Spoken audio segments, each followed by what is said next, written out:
It's one of the most extraordinary moments in Britain's history. Prime Minister Boris Johnson refusing calls from his own cabinet to resign. Nine's Brett McLeod is outside the Prime Minister's residence. Brett, the Queen could be dragged into this mess. Yeah, this is the site of one of the highest wind speeds ever recorded by man. Arson could be the cause of a fire at the Sydney home of controversial comedian, commentator and YouTuber Friendly Geordies. Supine protoplasmic invertebrate jellies. And to get hot, I got hairy legs that turn turn blonde in the sun. I will not be lectured about sexism and misogyny by this man. The decision of one man to launch a wholly unjustified and brutal invasion of Ukraine. Up yours, woke moralists. We'll see who cancels who.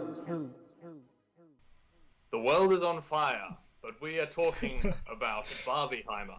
Hello, everyone, and welcome to episode 15 of the Fence Sitters podcast with myself, William Brooke, and my lovely co-host... Tiago here, and, well, would you say this is almost like a episode 1 of season 2? I kind of get that vibe from it, you know? Yes, I do. We had a little bit of a break there, as I was running around Europe and Tiago was doing all the lovely things that Tiago does. Which cannot be disclosed on the internet, let me... But now we're back. We're back in full force, and to make up for it, we're aiming to do maybe around about a 2-hour special of just absolutely everything. So we've got Barbenheimer, we've got the heat and the climate and the fires, and we've got US alien hearings, and we're going to touch on Trump and Biden and AI and Wagner, and we're all going to squeeze it into one big state of the world. And of course, the Rockingham by-election, which I know is what everyone has tuned in for.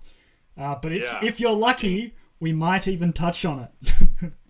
Yeah, and for those European listeners, you don't need to know what the Rockingham by-election is, let alone what Rockingham is. Anyway, so where should we start off? The colossal pop culture phenomenon of Barbenheimer, Tiago. What do you think? I mean, actually, first things first. What do you think of this? And what do you think of the kind of modern meme culture of the combination of Barbie and Oppenheimer, and how popular that suddenly became?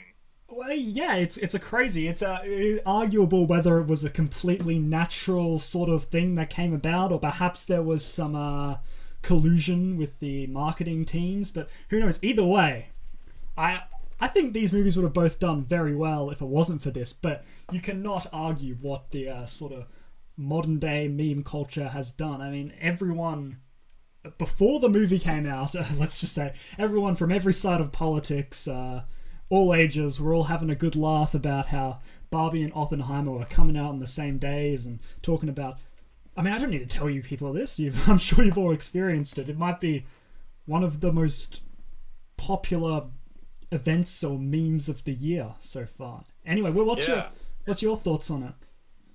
Well, I think Barbie has broken the box office record, has it not? I think it kind of...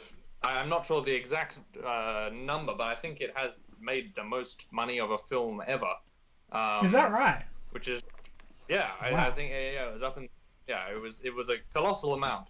It beat Oppenheimer, sadly. But anyway, no, but I found, I mean, I don't know, just as a kind of takeaway meditation on the two being combined, it's fascinating how interconnected everyone is, especially in our age, and how cultural kind of phenomenons can spread so quickly and so widely, and like really odd specific cultural phenomenons. Like if you went back, even to 2010, and you were like, yeah, in 10 years there's going to be these two completely different films, and people all over the world are going to combine them in like multimedia forms of jokes, and they're going to combine the characters, and they're going to combine the trailers, and they're going to like mash them together, and then they're going to spread that amongst everyone, and everyone's going to find enjoyment out of that. I mean, the kind of abstract idea of that, I find that fascinating. And it kind of makes me wonder what's going to happen, in the future, in regards to the social proliferation of pop culture, because it's interesting. It's almost like old and new, because you have like the old-fashioned, just classic film cinema being mashed together with the hyper interconnected social media side. So it's it was odd, but it was definitely, I've seen Oppenheimer twice and I saw Barbie once. It's definitely the most packed I've seen cinemas in probably forever. Yes. To be honest. I don't know, but yeah, sadly Tiago here had a rather sad experience with Barbie, with the power going off 10 minutes into the film. I tried to go see Barbie first. I'll say it was a Thursday about a week after it came out, and the cinema was nearly full. And if you're in Perth, you would know a few weeks ago we had a pretty big storm / just really, really high winds, and it knocked out a bunch of power. So there I was in the Barbie movie, having a grand old time, having a laugh at some of the early jokes, and then about 10 minutes in, everything went out. So I have still not seen it. I was going to try and plan to do it this week. I couldn't find anyone to go with me, and then some other stuff came up. But I have seen Oppenheimer. I went with my father like a week ago now, or on the weekend. And yeah, spoiler alert, I really enjoyed it. Anyway, Will, what was your experience with both of the movies, specifically?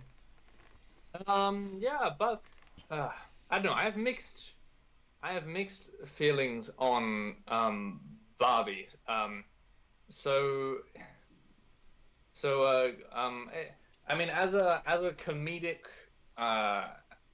As a comedic kind of piss take film, I highly enjoyed it from that point of view.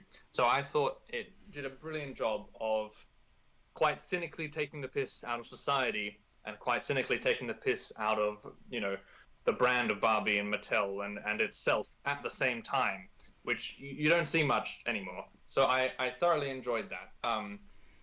And also just the kind of absurd breaking the fourth wall humor, I just absolutely love. Like that. Like there's one point where Margot Robbie's up at the top of her little Barbie house or whatever. And then she's like, and sometimes we just randomly float down to the ground for no particular reason, because obviously you pick up a Barbie and you put it down, and she just floats down to the thing, and then she falls up.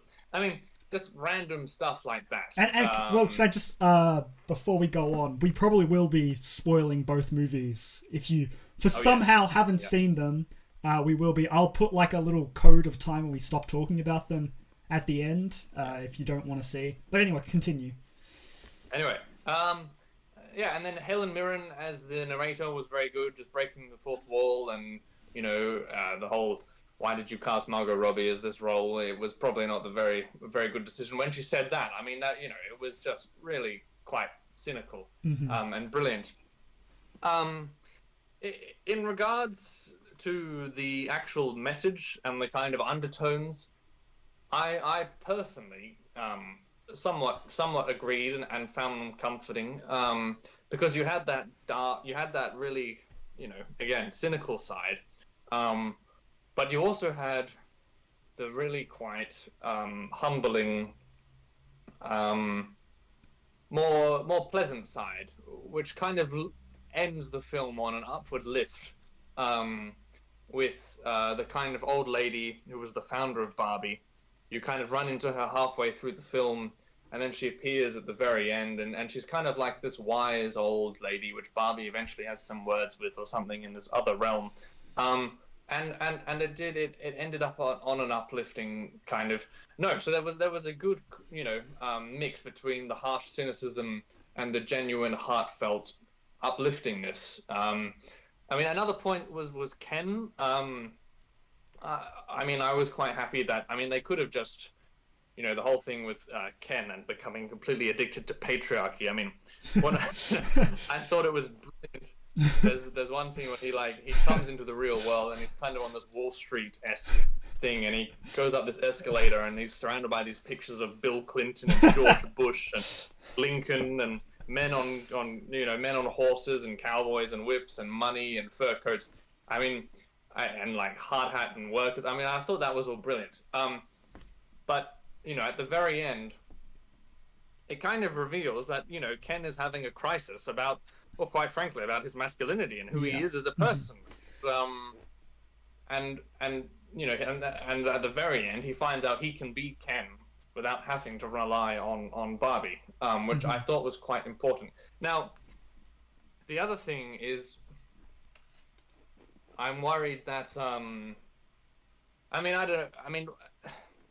in regards to the whole kind of, I don't really want to, but the culture war, which is currently apparently dividing society. I'm not sure, and it saddens me to say it, but I'm not sure it's really helped in that regard. So I can see where Barbie was going with, with femininity and masculinity and inclusiveness and all of those good things. But in the end, I was kind of sitting there at the end of the film, and I thought, well, I'm going to walk out of this cinema, and has much really changed? I mean, there was this one point which I found absolutely brilliant in the film where it was like, get your new depression Barbie today. She scrolls on Instagram for 7 hours every night and falls asleep crying to the Pride and Prejudice BBC show. And everyone laughs and everything, but then everyone goes off, and then they just go and scroll on Instagram for 7 hours and do fall asleep crying. I mean, it saddens me that you do have these films which try to put across a good message, but I really try to wonder, do they actually have a positive impact? And then it's like, well, you might as well try, William. Yeah. I suppose is the answer. I don't know. That's my little rant. But what do you? Well, what do you check that? I haven't seen the Barbie movie, but at this point, I've talked to so many people about it, and seen so many clips from it. I kind of might as well have. Yeah. What I found powerful from talking to people about it is I think people are taking the Ken patriarchy thing kind of the wrong way. I think when I first spoke to my sister about it, who she's quite young, she's 11 at the moment, and she was saying that Ken's the bad guy in the movie, which you could look at. He goes back and then he puts men all at the top, and they're at the top of the patriarchy, and I can see why, if you didn't read into it very much, you could say he's the bad guy. But from my understanding, Ken is does not feel particularly fulfilled with his life, and he feels like, Barbie's sort of rejecting him. He doesn't have much of a purpose. And I think it's kind of powerful to be like, oh, this is kind of what happens to men when they don't have a purpose. They fall into these traps and they think this is the way forward. And I thought that was an enormously powerful message coming from the movie that I don't think enough people really picked up on. Which I see that a lot. Learning about sort of youth work and psychology and stuff, like the bubbles that young men specifically fall into when they don't have enough meaning in their life, or when they put all of their meaning in their life about getting with the girl and doing that sort of thing. So I thought that was really cool. In terms of what you're saying about the cultural impact, you're right. It's no one's gonna. I mean, the people that this has affected most is your kind of Ben Shapiro, all that crowd who are just coming and attacking the movie and whatever. It's their right to do so. But it's interesting with what you just said about the whole men not having meaning in their life, and therefore they become like evil Ken, but in reality they're just misguided. Yeah. And don't have any meaning. And you see Ken at the end of the film, and that's him with meaning. And it's like, well, sure, that's what Ben Shapiro is like. That's what they're kind of. Surely they should be celebrating that, Yeah. This film is trying to expose that when men don't have meaning, they become corrupted by all these horrible things. Yeah, well, that's that's kind of almost one of Jordan Peterson's whole points. Who again, is an employee of Ben Shapiro at the moment, and you just sort of think why can't people sort of think about this stuff a little bit deeper? You don't have to. Again, it's the Barbie movie. If you just want to go and have a good time, have a laugh, Will Ferrell's there. That's all good. But if you're gonna like take big grand political offense to it, maybe have a bit of a deeper think about it. I don't know. Also, I just want to say, like, I agree with you that it's not gonna change the world or anything, but I think it's gonna have a bigger impact than it had any right to have, in terms of how it's gonna plant a seed in a lot of people's minds. I think, and you know, whatever happens from there happens. But yeah. Anyway, any more thoughts on Barbie? Yeah, I don't know. It was just in regards to the actual kind of structure of the film. I thought it was brilliant in regards to it. It could be applied to anyone, anywhere. I mean, if you were an 11-year-old, you could walk in the basic kind of adventure plot line, good and bad. You could just love that. If you were 65, you could walk in, laugh at all the cynical jokes which were aimed towards you, and then get a deep meaning. If you were in the middle, you can have a bit of both. That was brilliant. I mean, I thought the soundtrack was good. The acting was exactly what it should have been. There were points like there was kind of one point where the Kens were versing the Kens, and it went into like this kind of dance battle. I mean, it was extraordinary. It was almost like a musical kind of film at one point, and you know, I really loved that. But we'll leave Barbie for now, and we'll slip towards Oppenheimer, which you have seen. I have seen, yes. Yes. Yeah. So yeah, thoughts on Oppenheimer, Tiago? Well, I really liked it. I found, not that the subject matter is particularly enjoyable, but I found it a very enjoyable film. I liked everything from the performances from everyone. Like, I mean, the worst performance was Robert Downey Jr., and we'll get into that later, but that's not, he wasn't bad in it, and it suited the character. But, you know, the sound was amazing, and I'm so glad I saw it in the movie theater, because there were moments with, like, really low bass that, like, rumbled the whole room, and it really added to it. The visuals, where they needed to be great, were great, and where they needed to be non-distracting, they were non-distracting. My one, and it's less of a critique of the movie, it's more of a, I need to see the movie again, is I did find it hard to follow in some sections, in where if you kind of stop paying attention for a minute or so, you can get lost quite easily. Especially a lot of the parts later in the film with his being on trial and how that Strauss character sort of sets him up. I found that a bit confusing. I've sort of got a bit of better grasp on it after talking to some people, but I would like to see it again to sort of understand that better. Anyway, Will, how did you feel about it? No, yeah, I did. I thoroughly enjoyed it. I thought it was brilliant. Cillian Murphy, I mean, the man he's just an acting god at this point. I don't know. I find him quite underrated, because I mean, we were talking about this a little bit before, Tiago. The character of Oppenheimer as a historical figure, you could have quite easily spun him as a kind of megalomaniac, obsessive,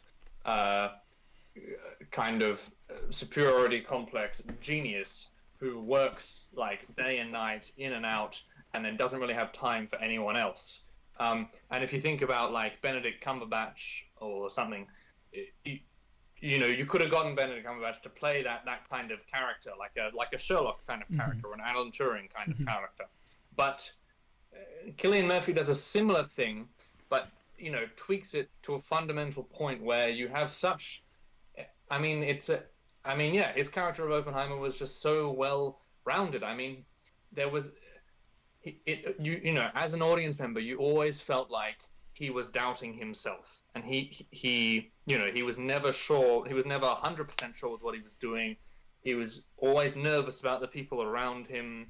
I mean, his relationship with his wife was up and down. He was having an affair. You know,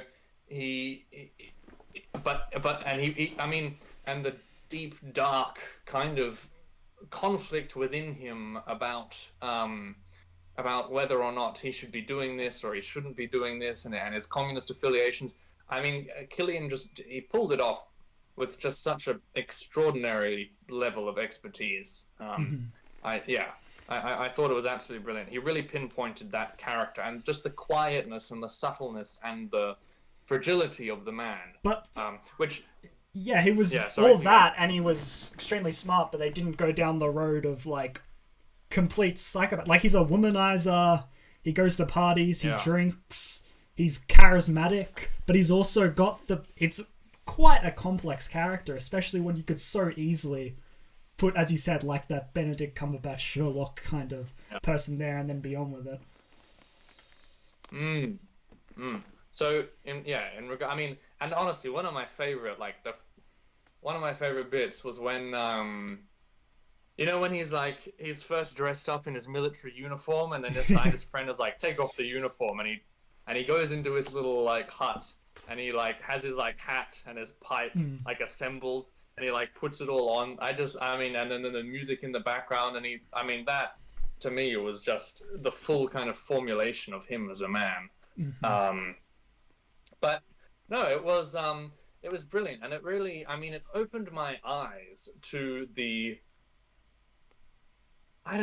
bureaucratic kind of stinginess and deceitfulness and just the horrible nature of kind of backroom politics and what people do in a time of war and after war to get things done or to kind of fall into the narrative. I mean, the persecution he was under, if it was anywhere near as true as to what the movie must have just been insane. And I know the one bit which really kind of gut-wrenchingly kind of hit me was when he went in and met President Truman.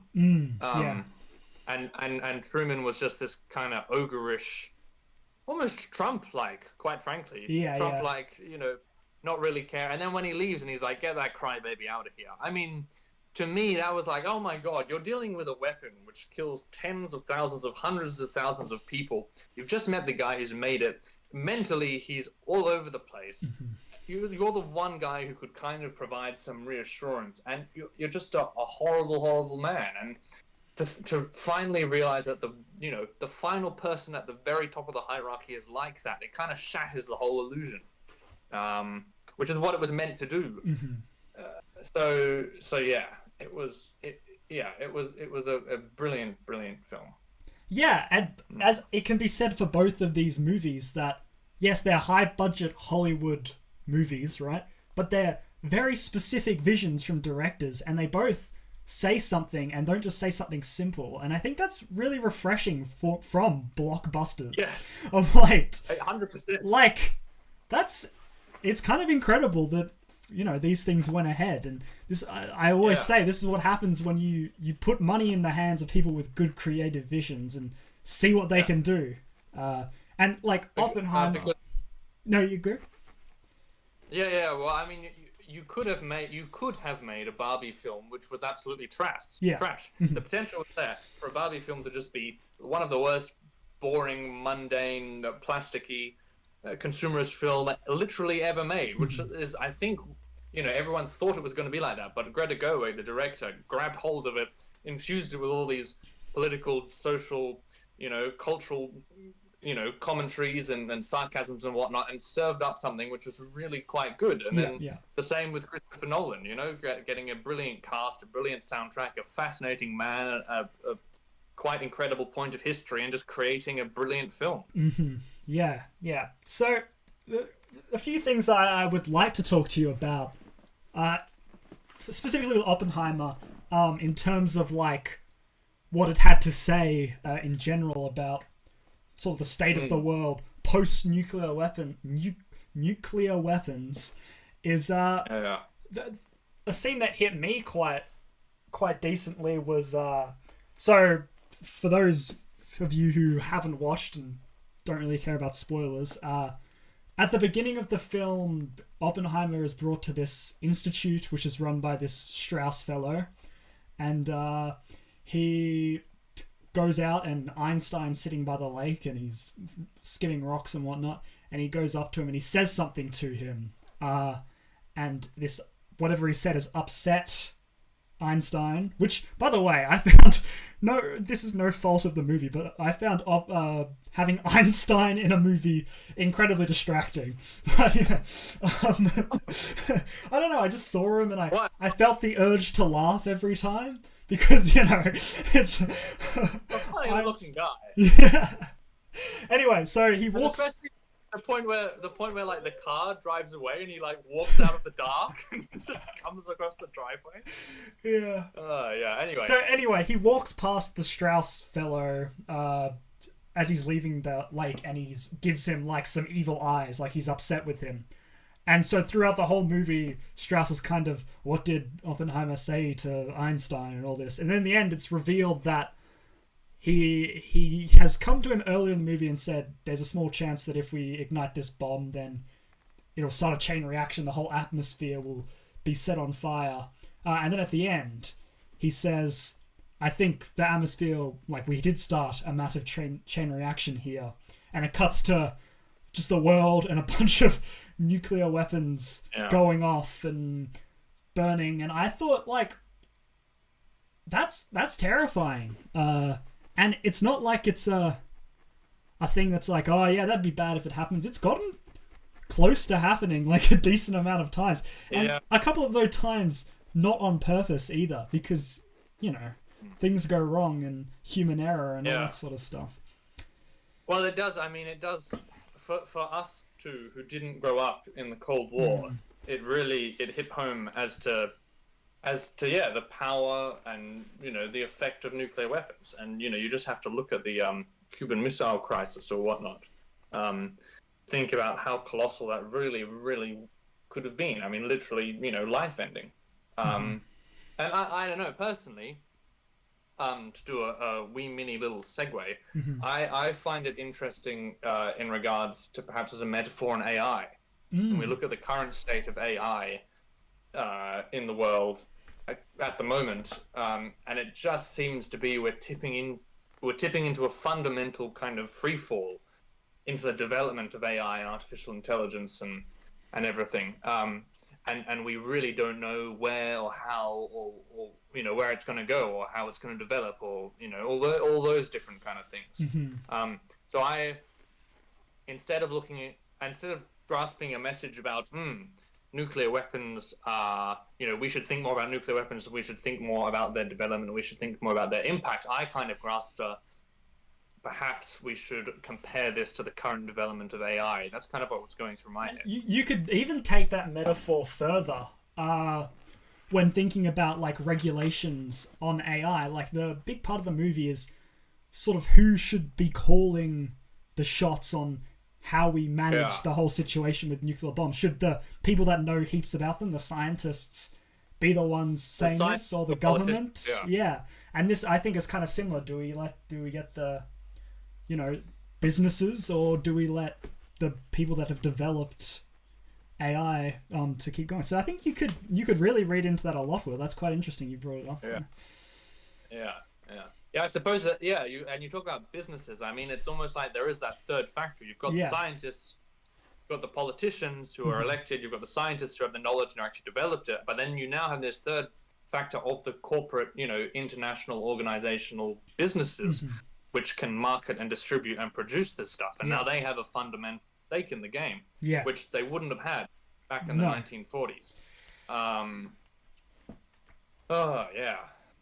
So it is fascinating. And once, Zuckerberg or Musk or Bezos or whatever gets their hands on some kind of mass marketable AI software or product or whatever, and kind of start that race, and governments don't have the capacity to pull them into check, or aren't listening to the scientists who are calling for them to be pulled into check, I mean, it would be quite catastrophically dangerous. Well, I think the other important factor that we could look at here is a lot of these scientists are with the businesses because they're the ones developing it. So you've got that vested interest that you didn't really have when we're looking back at the nuclear bombs. The scientists in that were almost like a third party that simply got funding from the government, where now the scientists are the one that are kind of selling this. And I don't know, it's a bit scary. Who what third parties can step in that know enough about this that aren't also trying to develop their own thing. I don't know. It'll be an interesting thing to watch, and it has been very interesting to watch over the last year or so. Yeah. Oh boy. There we go. Well, we'll see. Anyway, what did everyone think about Barbie and Oppenheimer? We might read out some people's thoughts next episode if you've got something interesting to say. Did you like it? Did you hate it?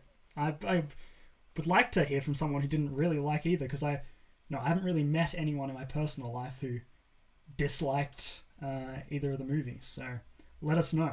Maybe it's because we're in a bubble. We're in a bubble. Yeah. Perhaps we are. Anyway, moving on. Where should we go to next? I mean, you saw your Friendly Geordies show. Would you like to have a little spiel?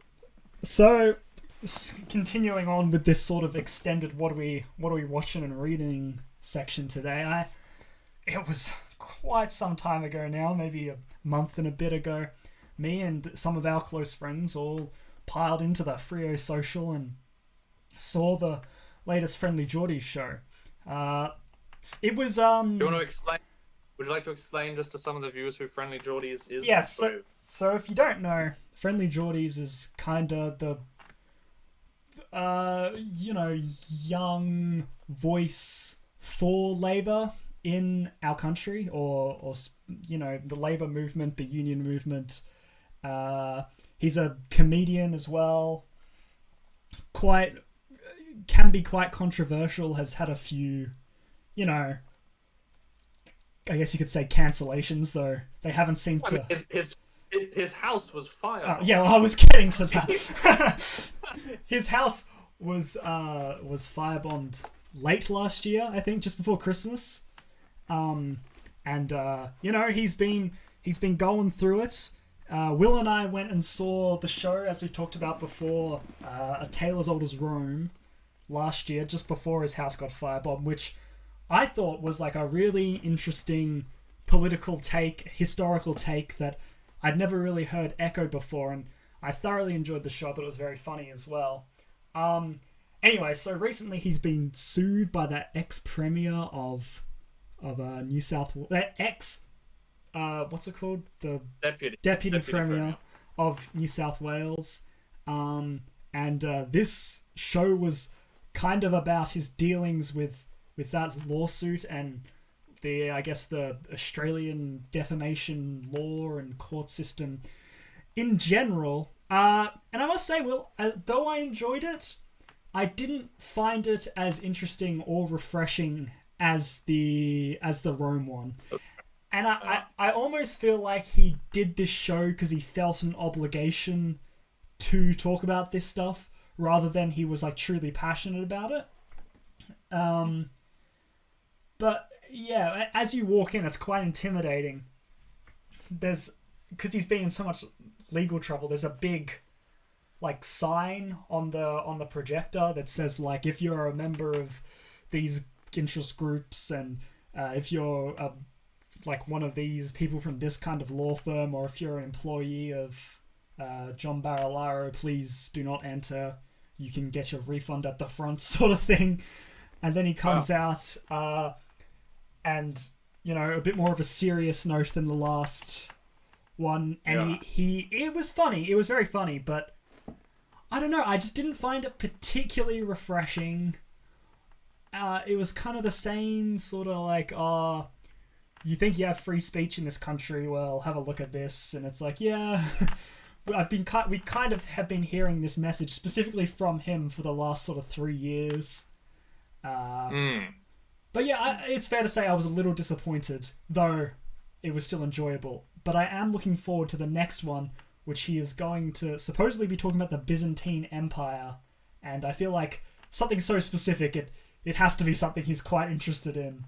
So I think it will be a more interesting show.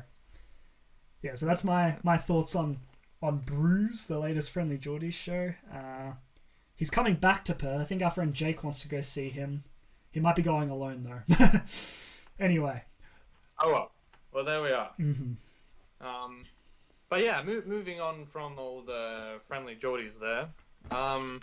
I don't know. I suppose we have a whole kind of plethora of global things we could talk about. I mean, the big thing coming up in my head at the moment is a possible Trump re-election. So for those who don't know, the presidential election will be occurring late next year, in 2024, and it currently it looks like it'll probably be Trump versus Biden again. And I just, in regards to the point of where we are in the geopolitical kind of state of the world, this is going to be a pretty fundamental decision for, to elect the leader, more or less, of the free Western world, or what's left of the free Western world.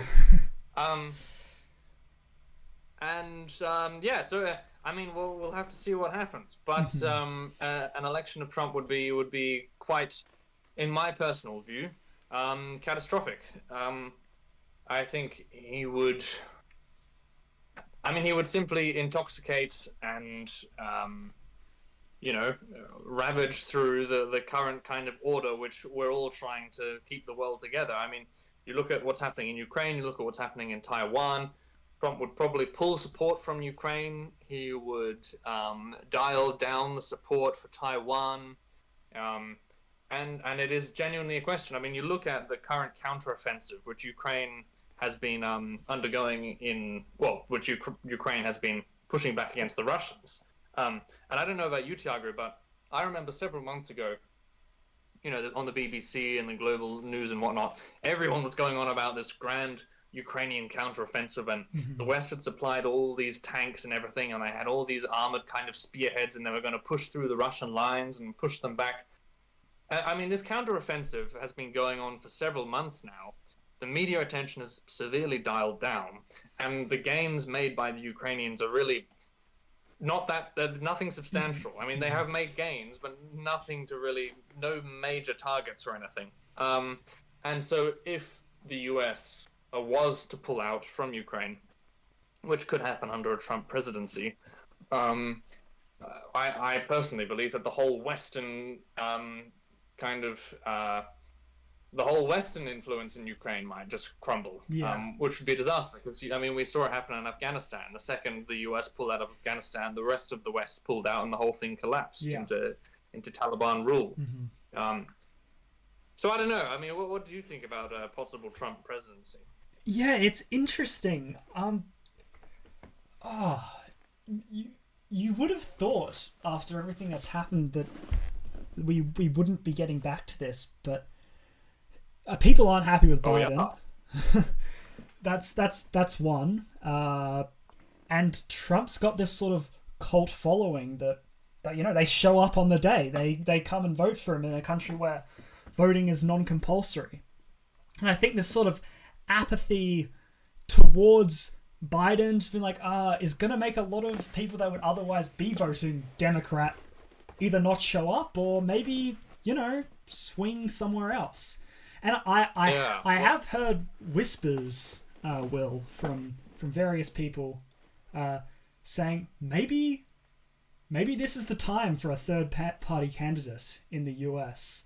I think there's no way that one's going to win, but I think this election we might see record numbers of votes for a third party. That's what I hadn't thought about. Yeah. And that would completely change the electoral landscape. Yeah, I could see a scenario where someone comes out at some point in the back end of this year, campaigning really strong, maybe getting backed by some maybe an Elon Musk type figure, really kind of building a stage, and then potentially not electing themselves, but definitely changing what the possible outcome could be. Yeah, I don't know. That was very interesting. Yeah, there's historical precedent for that as well. Because there was a point where it was Theodore. So Theodore Roosevelt. So I think it was William Taft was president, and he was a Republican. and Woodrow Wilson was running as the Democrat, and Theodore Roosevelt, who himself had been a Republican, wasn't a fan of Taft anymore. So Theodore Roosevelt formed the Bull Moose Party, which I think is one of the most epic political parties of all time, the Bull Moose Party. And he ran, and he just completely split the Republican vote. And so Wilson, who if Theodore hadn't run, Wilson wouldn't have won. But he did run, split the Republican vote, Wilson won. And then that actually formed a fundamental different approach to America's involvement in the First World War. But anyway, all that historical jargon aside, I hadn't even really considered a third-party candidate running and perhaps doing something similar. Because, I don't know, but it would... in this modern day and age, I find it would be very difficult for a third-party candidate to really get the funding, get the inertia, get the backing to make that much of a fundamental impact. But it might happen, because I feel like if people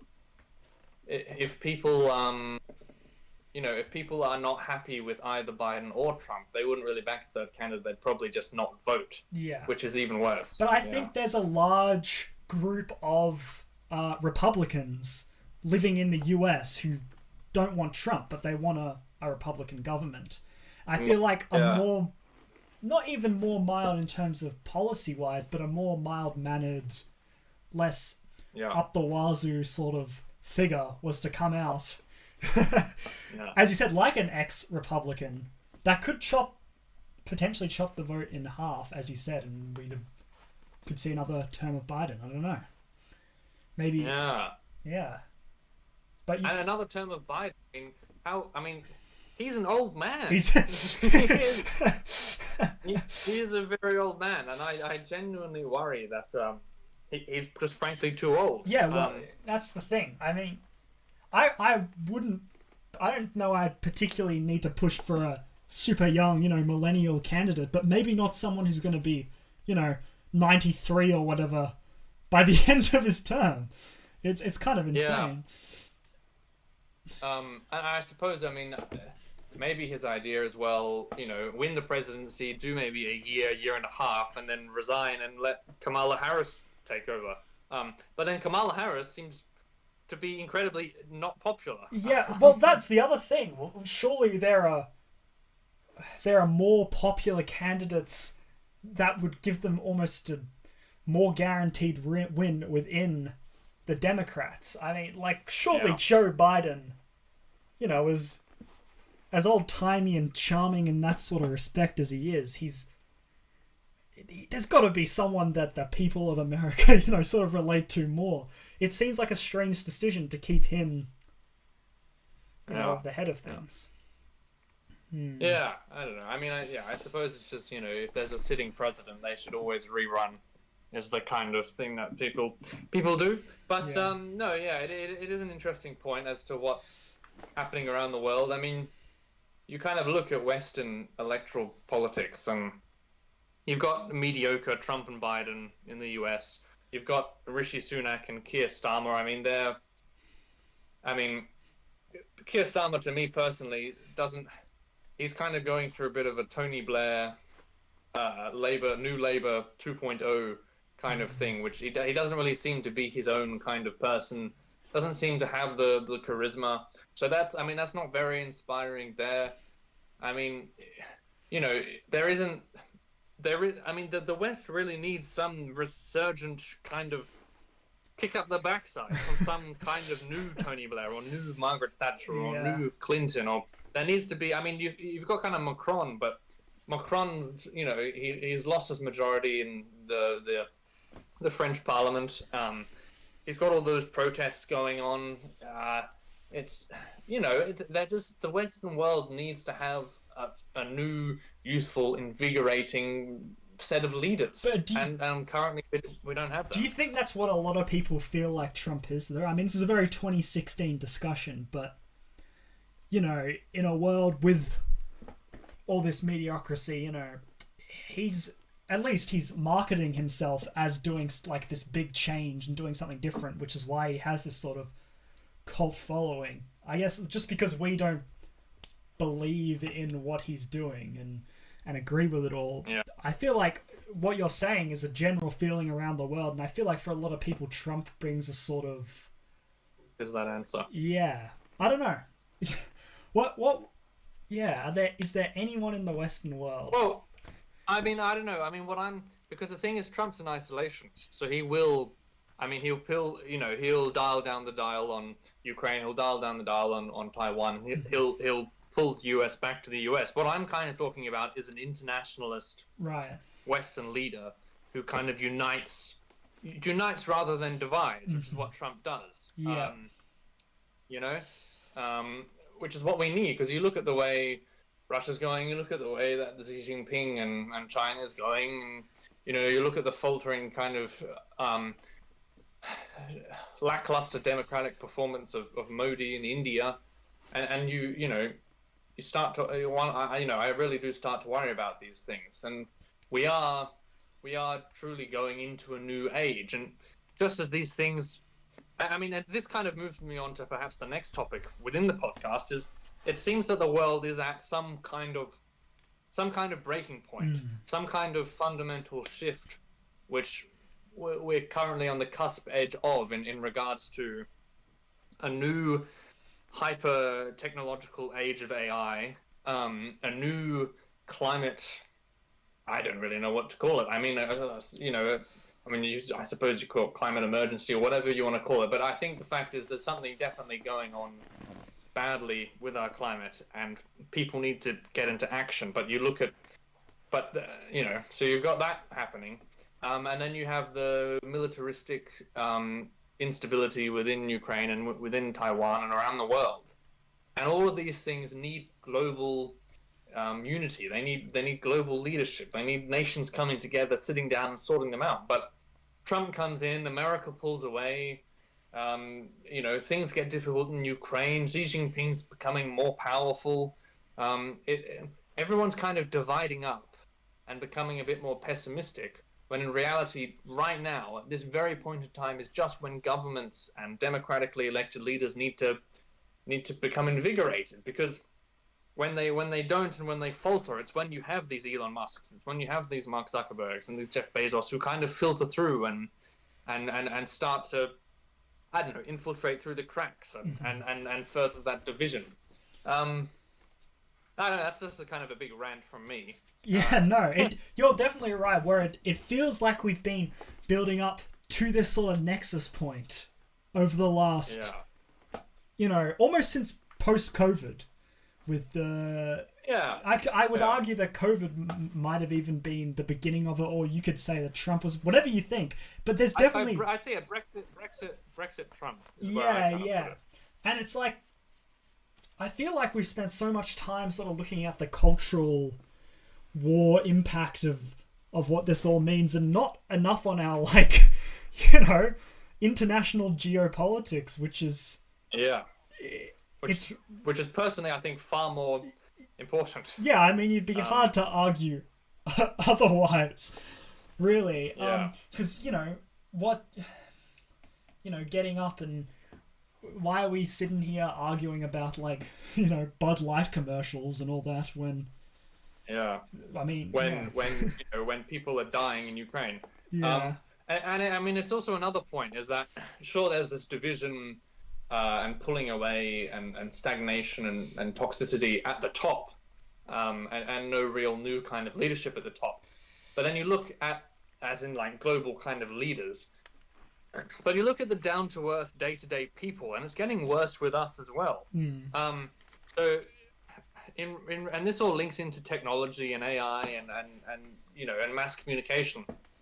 I'm not sure if you've seen, Tiago, but there's been horrible wildfires in Hawaii, which have killed, I think the death toll is around 90 now. I think it might be pushing even further than that. And I was looking on the BBC the other day, and I actually found this fact-checking video of someone on the BBC going through social media posts of people claiming that the wildfires on Hawaii had been started by the government with the laser beams. Yeah, Like, okay. how insane is that? As in, so there were people there, and they had photographic evidence of laser beams, explosions, and then all these wildfires. And the number of views these posts were getting on Twitter and on Facebook and whatnot. I mean, it was quite colossal, and people becoming completely absorbed by this stuff, and the idea that the liberal elites had been starting these fires on Hawaii to destroy land and to gain more land and to put in further controls. I mean, that whole... I mean, I suppose the point I'm trying to make is just when the world needs to be coming together, both at the top and both at the bottom, AI, corporations and whatnot, utilizing division and technology to bring us further apart and to set us further in different camps. And it's just getting worse and worse and worse and worse. Oh boy. Yeah. Yeah, I don't know what to tell you. I guess. Do you want to talk a little bit on climate stuff then? Yeah, well, I mean, it's just the general. I don't have any. I mean, yeah, didn't we hit the hottest record? Yeah, ever hottest in July or something in recorded history or something like that. Yeah. Yeah, I don't know what you do from here, honestly, Will. From my rudimentary scientific investigation of various different sources, it seems like we're kind of hit a point of almost no return in terms of damage done. It doesn't mean we can't stop further damage from occurring, if you kind of know what I'm saying. I think the go now is we try and save as many species as we can through sort of artificial measures, try and plant as much stuff as we can. Things like artificial reefs, I think, are going to be really beneficial. And this isn't just, a sort of hippy-dippy thing of save the animals, although that, I mean, you're kind of a psychopath if you don't think that's a good idea. But this is also about our food supply. It's about our economy. It's about our world. Like, everything will change if we don't start putting some measures into this. Even if you don't like the ideas of moving completely renewable, surely you can, get behind, as I was saying, but putting, a staple in sort of deforestation and all that sort of things. Just little steps that we can take, and even in your own life, making sure that you're composting and recycling, and if you can afford it, getting solar panels installed. I just think that we're really far gone, and I think a lot of people are losing hope, and I think that just have a bit of hope, keep doing what you're doing. We'll get through it. It's just really quite scary for a lot of people at the moment, and understandably so. Yeah, I mean, the whole thing with people losing hope, and I'm just going to dump some more wood on the fire, but no pun intended. No pun intended. But we were just talking about by-elections, so this kind of results in, so recently we had 3 by-elections in the United Kingdom, and one of them was in Boris Johnson's old constituency, Uxbridge and South Ruislip, which is on kind of the outer fringes of London. And the Conservatives actually held on to that constituency through campaigning on a single issue, which is ULEZ. So I'm not sure, do you know what ULEZ is, Tiago? No, I'm not familiar. So the ULEZ, ULEZ just stands for the Ultra Low Emission Zone.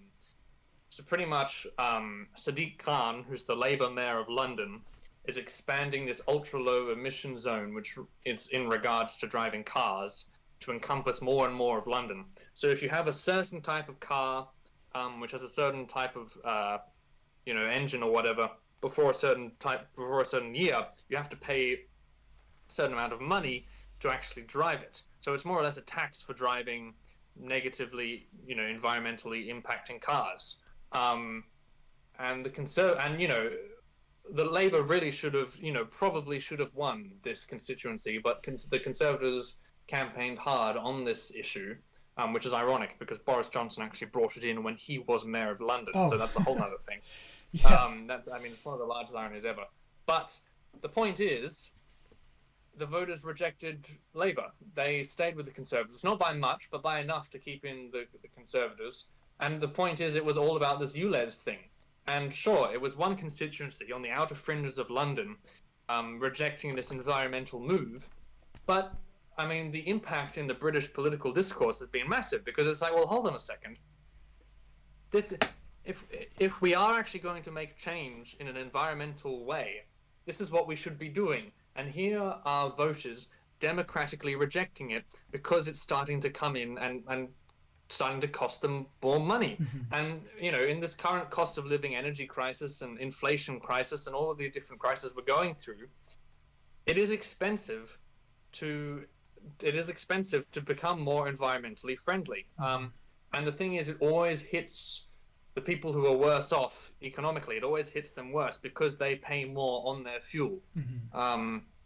It forms a larger part of their budget than people who aren't worse off. So in regards to, like, you know, buying more solar panels and taking less flights and you know, trying to use cars because you're in a ULEZ zone and whatnot.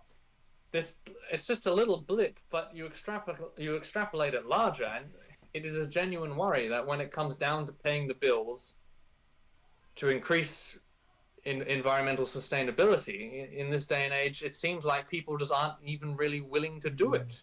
And then the second that happened, Rishi Sunak, the British Prime Minister, ran off up to Scotland and, you know, sold off a whole bunch of new oil drilling licenses. I mean, it's insane. And and I think currently, I don't know what the statistics are, but I think we're burning more barrels of oil currently in 2023 than we ever have done at any point in history. I mean, is that the UK or in like a worldwide thing? Worldwide, yeah. Yeah. Well, interestingly, this is just another sort of point of view, I guess. The Western world, like per person, is actually like a lot less carbon emitting than we were since before. No, we're the least carbon emitting per person since before World War II. Right. Where the problem is sort of coming from now, and we're still not perfect, obviously we want to be even less than that, but a huge problem now is developing countries really rely on these things. So it's also that thing that you're saying of like, okay, so the most non-well-off people are going to suffer now, and when you talk to the governments, it's like, well, you've got all this time of glorious prosperity from using this stuff. Who are you to deny us the right to do so ourselves? So I think we almost have to start working on ways to export these things if we in the West, and sort of do our due diligence to make sure that the rest of the world can cope. Yeah. So that's, and then what you're saying before, like we're not connected in a way that will really allow us to do that at the moment. So, boy. Goes into my last point, is that we're going into a world where we're all enclosing into our own bubbles, and so, I mean, foreign aid budgets, say from Britain or Sweden or the US, are being cut like crazy. I mean, that's foreign aid, let alone the idea of actually putting in infrastructure to enable third world countries to use environmentally sustainable energy sources. I mean, it's ridiculous. Or if you do, it's China, sweeping in and building new power stations and building new roads, and then putting all of these poorer countries into debt traps. Oh dear. Yeah. Shall we move on to something a little bit lighter, but still semi-related, I guess? If you're happy to move on. Yes. Shall we talk about Mark Zuckerberg versus Elon Musk? Well, right. What are your thoughts on this situation?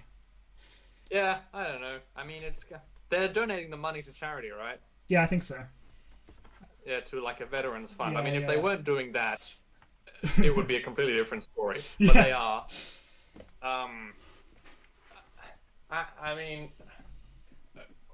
sure. I mean, it's kind of like Barbie. It'll be really quite entertaining. Isn't Mark Zuckerberg some kind of martial arts expert or something? He's like a jiu-jitsu expert or something. He's like won a bunch of MMA fights. Quite frankly, I wouldn't be surprised if like his chest opens up and a laser thing comes out and it reveals a cyborg and just like blasts Elon Musk. But then Elon Musk probably has like some kind of jetpack or something he's designed with like a flamethrower added on here. I mean, they should do Mortal Kombat and just like have no rules. Yeah, no rules. I would actually like. It would be. Oh my god, we're just divulging into like nomadic barbarian techno like space world. It's like let's just send Elon Musk and Mark Zuckerberg at each other and wait till one of them kills another, and then they can and then Meta can take over X or I mean it's insane. Like no, okay, never mind. I mean look, it's it'll be fun to watch. Personally, in regards to celebrities, it makes me queasy as an individual in regards to celebrities taking themselves too seriously. I mean, Elon. I mean, sure, you know, if you're a influential, entrepreneurial kind of person like that, you've definitely got a psychotic kind of twist to you, no way. And some kind of megalomaniac twist to you.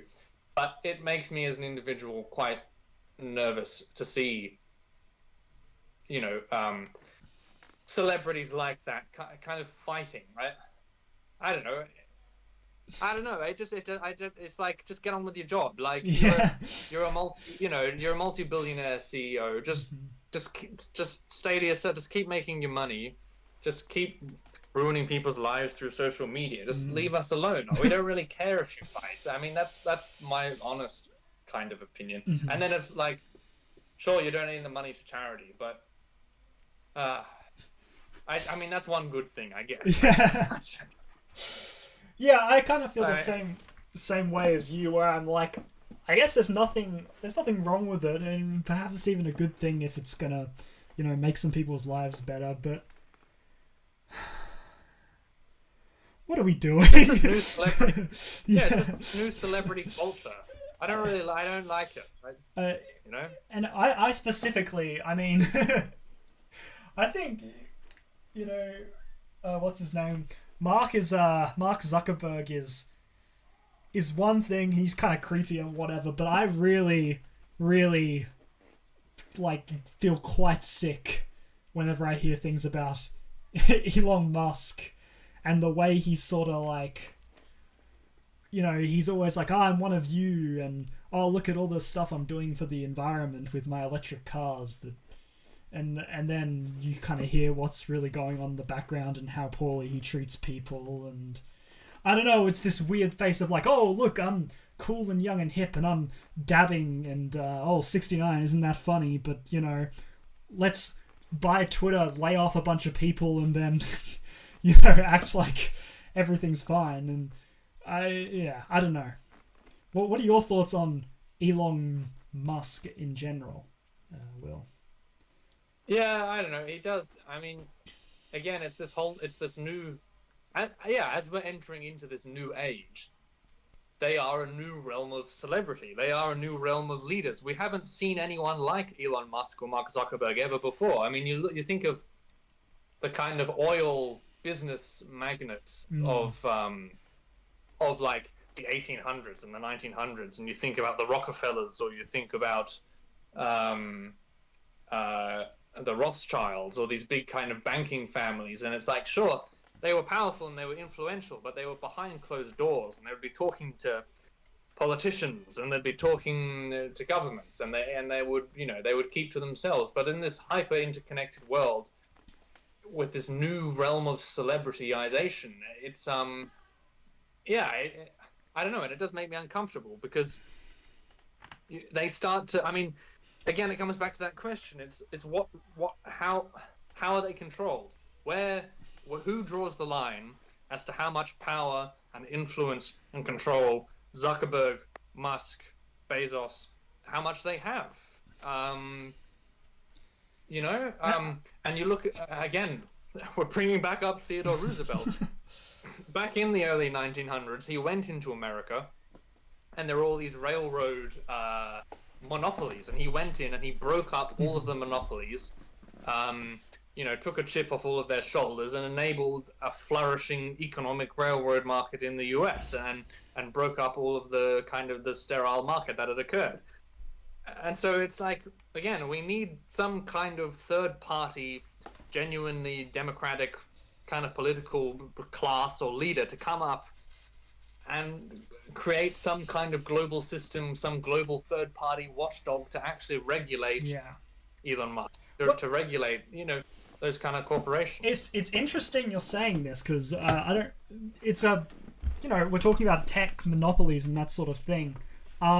If anyone's been at all following the gaming industry of recent, there was just this massive, drawn out, long, I think it was the EU was trying to stop Microsoft, which, everyone knows what Microsoft is, from acquiring Activision, which is this like massive, probably one of the biggest video game publishers in the world. And that went on for months and months and months, and all these monopolistic arguments were made, and there were several different hearings and whatever. And in the end, they were just able to buy them and just went through. So you think, even if something on a much smaller scale than that is allowed to go through and happen like that, it's kind of scary where it could start building from here. And this could perhaps set a precedent of, actually, you know what? Maybe Meta will buy X or something like that, and just like these massive tech monopolies that are international and not nationally sort of guarded in the same way that other things would be. But anyway, continue. And I mean, and it sounds, it's like, Meta buying X, ha ha ha. It's like, but Elon Musk would, if it benefited him, and would be a bit of a funny thing. I would see him quite happily doing that, And that's the thing that really makes me queasy, is it's people with power who just don't care. There is nothing to check them, unlike democratically elected political leaders. And what you said there, were like, it's, even if it was a bit funny, like the whole reason Elon Musk bought Twitter is because he was kind of having a joke. He was kind of like, wouldn't this be cool? And then that's terrifying when someone has the level of power to what is essentially like kind of the modern day public square, to have a little bit of a laugh about it, and then now I actually own it. So it is. I mean, I know, and you raise a really fundamental point there, Tiago, is that Twitter, Facebook, Microsoft, they are the future of the public discourse. They are the future of public conversation. They're the future of public debate, and they're being monopolized and controlled by individual men, and there's no regulation on them. And to further on to that, it's like, sure, Twitter was just a micro-blogging site. Sure, Facebook was just about, friendly little posts and you like them and whatnot. But they're, Meta and X and everything, they're expanding, I think Alphabet, which owns Google, they're expanding beyond, they're becoming more, I mean, you look at Facebook and it's, there's marketplace and there's this kind of new AI thing within Meta. I mean, the metaverse.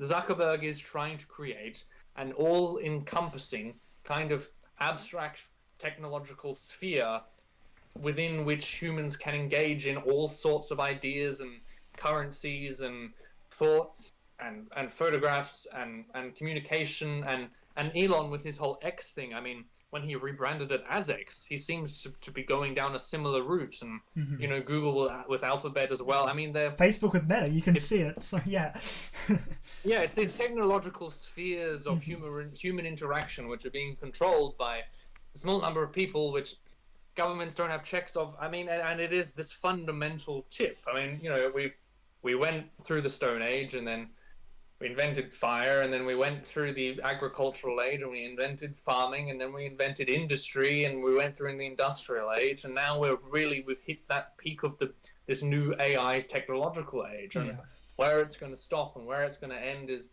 quite frightening. And currently at this point in time, which, as I've said before, the global leaders of the world don't really seem to have what it takes to guide us through it. Boy. There you go. Well, That's that the was world. supposed to be a lighter conversation about, celebrity boxing match. But, Sorry about that. No, it's important. And we've said it on this podcast, but I think it needs to be stated as much as possible. Because we go on, we have a laugh, we get on with our lives, but if you're clued into politics at all, and you're interested in this stuff at all, this is important, I would say. Yeah. Yeah. And go get your voice heard. Go join a party. Yeah. And follow us on Facebook. And subscribe to us on YouTube. And then at the end we say follow us on Facebook, but we're helping them. You see what I mean? It's yeah. I mean, they've only tried to censor one of our videos, Will. The China video. Is that right? How suspicious, They try and censor the China video. Yeah, we got age restricted, and then I just I re-uploaded it and said it was educational content, and then they let us have it through. So that's why the one China video is not under politics; it's under education.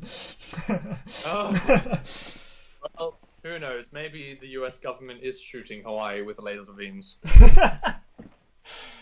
Okay, well, staying on the conspiracy train, Will. Get your tinfoil hat ready. Yeah. I would like to talk to you about alien life. Just here we go. just from a general standpoint, where are you on? Do you think aliens exist? Do you reckon they've come visited us? Are you interested in all of this? Background with, I guess, sci-fi? What are your thoughts, Will? Yeah, I don't know. I mean, I once did a year 8 debate. Or was it year 7? I can't remember. Trying to claim that aliens do exist somewhere out there. I mean, statistically, I can't remember what the statistic was, but there is simply so much space in the space that there just by de facto has to at least be another form of intelligent life. There just has to be. That's at least somewhere out there. So I believe that. I would say I believe that. Whether or not they've visited us, I know you probably have a bit more to say on this than I'm not too sure. I'll be honest, I probably wouldn't be surprised if they had. Yeah, I don't know. I mean, do you want to? So this is obviously going off the U.S. congressional hearings. Do you want to give some background? So, I don't like if everyone rewinds about a year ago. There were some pieces of footage released of some Marines in a jet plane. I don't know I'm not into military technology. You might know better than me, but whatever the latest and greatest sort of jet is. Probably an F-35. Yeah, I think that's it. Yeah. Anyway, so they're cruising along over the ocean doing a training drill. And these like Tic-Tac things, they see it and they're like, oh, what's that? We'll go investigate. Anyway, so it's showing up on their radar. They've got it in their camera. They can see it.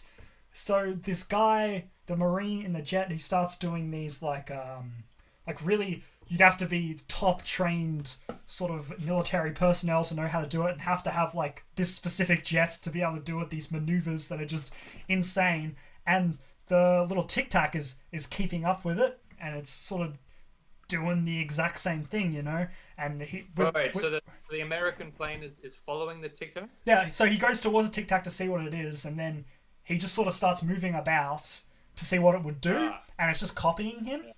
Yeah. Right. Anyway, so then the Tic-Tac sort of goes for him, if I'm not mistaken, and he goes for the Tic-Tac at the same time, and you can hear over the radio he's going, we've engaged, so they think he's engaging in conflict with something. And then the Tic-Tac blinks, disappears, and then they have this secret meeting place for the drill that no one knows about. And the Tic-Tac reappears at that meeting place. So this was sort of the footage that came out about this time last year. When people reviewed the footage, they were saying, this sort of, the way this thing is moving and the shape that it is and how it's going from like going at the speed of light without making a sonic boom or something, and it's moving and stopping without burning up. It kind of breaks what we would consider is the laws of physics, which is an interesting thing to put out there. Anyway, so bunch of Marines come out. They're like, I've seen so many similar things as I have this on record. A couple more videos similar come out. These Marines are like shunned, called crazy, kicked out of their place. And then the US is like, all right, we'll have a hearing about this. So one of these Marines, I cannot remember his name. If people want to know, they can look it up quite easily. Goes into this congressional hearing a few weeks ago, and he basically says under oath, so as you know, as non-lying as you can sort of prove someone to be, that yes, we believe that this is non-human, that we have recovered a craft that we believe to be linked to this, the footage is real, and we've also, interestingly, recovered non-human biologic or something like that. He put it in like weirdly. No, some like weird. It's a different word. I think it's biologic, like non-human biologic, as in like a creature, a biological creature that was not human from the craft, and they have it in their possession. And when he's grilled further on this, he's just pretty much flat out says, I can't tell you for various different reasons. So this is, you know, it's pretty big when you think about it, because even if this isn't aliens, whatever it is kinda is an insane thing, and it would not have gotten to this level if it was something like a scratch on a lens or something like that, or it's a pretty insane thing. But then you look back, this is where it gets a bit more conspiratorial, but I think you'll find this quite interesting. These things seem to have appeared from just written accounts from when we started using nuclear technology. And throughout the years, whenever we've done a test or something like that, there's been a great increase of sightings of these things. There's even of the Tic-Tac things. Even a recount from the Cuban Missile Crisis, as everything was gearing up to go. Something that seems to have given off a similar sort of radar signal was spotted as they were going. There's like recounts of like, there's something strange come up, all this stuff. So it seems like whatever they are, they could possibly be attracted to the splitting of the atom or something like that. And I've heard a few theories on it. The first being like, if this is intelligent life, maybe their sort of understanding on whether another species or life form is intelligent is whether they have cracked, the splitting of the atom. It's all very tying back to Oppenheimer here, but Oppenheimer. It's linked back to that. Or the other thing is they understand like the crazy power that this holds, perhaps better than we do, and are trying to warn us. That was the other thing. The third thing that's almost scarier is what these things could be. If we kind of ignore the historical things, they're all written accounts, so they're kind of up in the air how accurate they were. Is this could be some sort of technology from a foreign country that we don't know about. Maybe not even a foreign country. It could also be US technology that is classified. But then that begs the question: why do we have technology that breaks the laws of physics? Why does no one know that these laws of physics can be broken? And what do we do? I just find it so fascinating that this thing has happened in amongst everything else that has happened, and we kind of have to ignore it because we've got more imminent issues. But I don't know. What are your thoughts on all that? Well, I just want to clarify a little bit. So there was a proper congressional hearing of these fighter pilots. Or at least one of them, I think. Yeah. Right, and And did they show the camera footage from the jet? They showed the camera footage and all that, but they didn't show any images of what they, like the recovered vehicle, or the life that they supposedly found as well. So. Right. Yeah. Yeah, I mean, I suppose this is a fundamentally landmark case in regards to the theories of intelligent extraterrestrial life, because it is the first time that a democratically elected congressional body has confronted these things. I mean, I'm not sure about how the congressional body operated, but did it come to like some kind of conclusion, or was it just questioning him? Or the conclusion was, I don't know. They were just questioning him, but what his final thing that he was saying was, "We have these things, but I can't show you or tell you about them because." Yeah. I mean, yeah. It's for face value. That's insane. Yeah.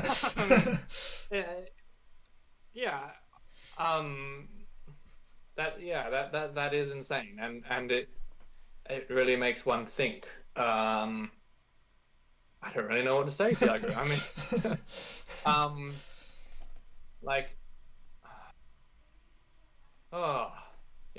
who knows? Maybe just as the planet's about to go up in flames, and China's about to invade Taiwan, and Russia's about to conquer Ukraine, we get invaded by aliens. Wouldn't that be brilliant? Then we all have to band together. And we'd all have to bloody band together. Dear. The other interesting thing that was said, though, is whatever this thing is, it doesn't seem to be particularly hostile. It seems to more just be observing us. And the whole thing with it going towards it and then blipping to the secret base that no one else knew about or whatever is like kind of it just sort of showing that it's superior and it knows, you know? Rather than it actually trying to like attack us. Because you would have thought, if these things have been around since the creation of the nuclear bomb, and even if they've been around since like 2012 or whenever this footage came out, they would have, if they were actually going to try and do something to us, you'd assume that they would have made a bigger move by now, or made themselves at least clearer to us. But who knows? See, this is, I don't know. But this is the kind of thing I'm talking about in regards to a global democratic leadership team, confronting and dealing with these things. Right. Because just imagine if Elon Musk got his hands on, like, something like that. Yeah. I mean, it's like, or Mark Zuckerberg or something.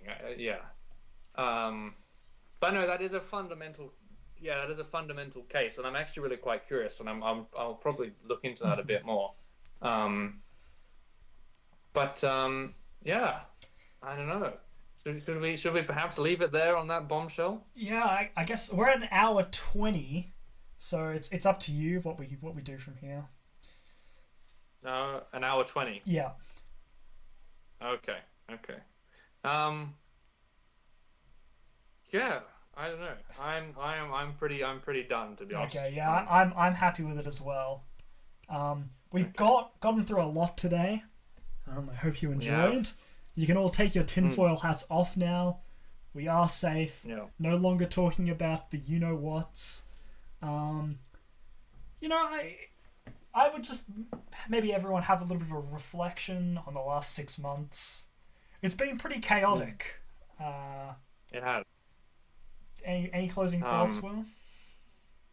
Yeah, I don't know. In regards to reflection, I mean, and I was, as we've been saying, falling into this new technological age, I personally find,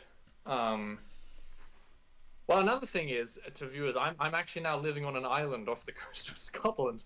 But I can link this in, is that so I'm on the Isle of Arran, which is, there's about 4,800 people or something here, but it feels calm and it feels peaceful, and it does feel like a little safe kind of bubble, and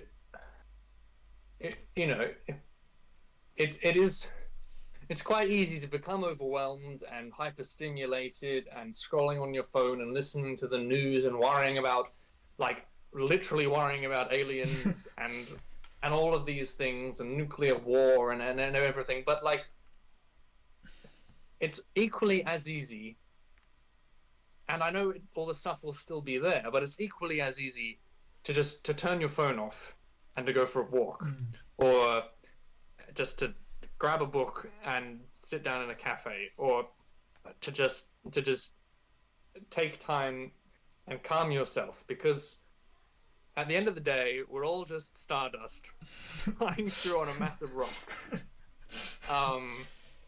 And as long as you have your kind of guiding fundamental philosophical principles, which don't really screw everyone else over, you know, keep to them.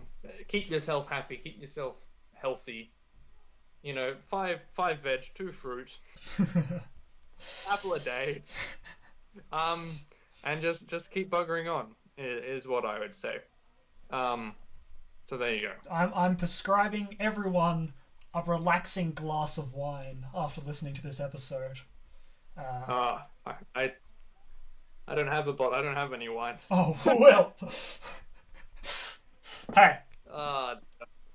You can fix that. Yeah, I'm sure you could steal one from the restaurant.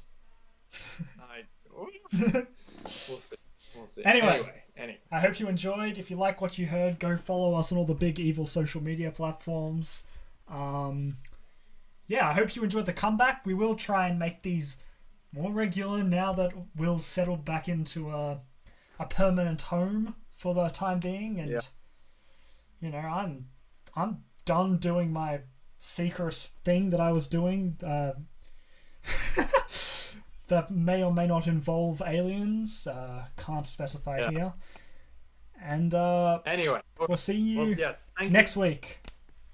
We'll see you next week. Thank you very much. Not to be lectured about sexism and misogyny by this man. The decision of one man to launch a wholly unjustified and brutal invasion of Iraq. I mean, of Ukraine. Up yours, woke moralists. We'll see who cancels who.